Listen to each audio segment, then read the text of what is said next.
যে শিক্ষার ক্ষেত্রে এই যে দুর্বলতাটা, এই যে সরকারের যে একটা বেসিক প্ল্যানিং, সেখানে একটা বড় ধরনের সংশোধনী আসা দরকার। আমার একজন মাদ্রাসা স্টুডেন্টের সাথে রিসেন্টলি কথা হচ্ছিল, আমারও তার এডুকেশনটা নিয়ে প্রপার আইডিয়া নেই, তারও আমার এডুকেশনটা নিয়ে প্রপার আইডিয়া নেই। তো আমি জিজ্ঞেস করলাম যে এই যে আমাদের এডুকেশন সিস্টেমটা যে এতটা স্ক্যাটার্ড, এটা নিয়ে তোমার কি মনে হয়? তখন সে আমাকে বললো যে আমার যেটা মনে হয় যে অন্তত ক্লাস 3-4 পর্যন্ত সবার একটা ইউনিফাইড এডুকেশনের মধ্যে দিয়ে গেলে ভালো হয়।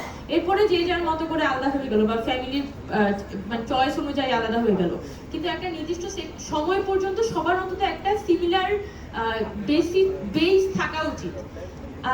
এটা হচ্ছে প্রাথমিক শিক্ষার ক্ষেত্রে আমার মন্তব্য। বাংলাদেশের একটা আমি মনে করি যে এখানে একটা বড় সমস্যা, প্রত্যেকটা লেভেলে আসলে সবাই আনস্কিলড। আমরা যে শিক্ষকদের কাছে পড়াশোনা করি, তারাও কিন্তু আসলে কারো থেকে শিখেন নাই যে পড়াতে কিভাবে হয় বা কিভাবে করে আসলে গবেষণা করতে হয়। যে শিক্ষকরা যারা বিদেশে গিয়েছেন, হয়তো পিএইচডি করেছেন, খুব ভালো গবেষণা তারা করেছেন, তারা যখন দেশে ফেরত আসেন, একটা ল্যাব তার থাকে ডিপার্টমেন্টে, সেই ল্যাবে হয়তো বছরে একটা প্রজেক্ট আসে, 2 বছরে একটা প্রজেক্ট আসে, সেই প্রজেক্টটাই তিনি রান করতে থাকেন এবং কোনো মানে নতুন কোনো কিছু এখান থেকে জেনারেট হয় না। আমি কালের ক্ষেত্রে বাংলাদেশে কিন্তু গবেষণা ফিল্ডের অবস্থা খুবই খারাপ।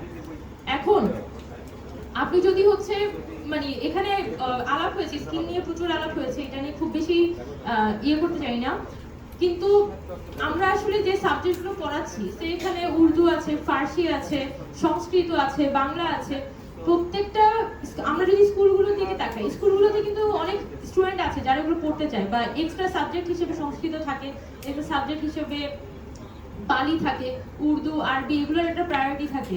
তো এখানে স্কুলগুলোতে হয়তো আমি মনে করি যে এখানে স্কুলগুলোতে এক্সট্রা টিচার হিসেবে নিয়োগ দেওয়ার একটা সুযোগ আছে। আমাদের যে স্টুডেন্টরা আছে বর্তমানে, তাদের হয়তো একটা এমপ্লয়াবিলিটি সুযোগ থাকতো আর কি সেটার মাধ্যমে।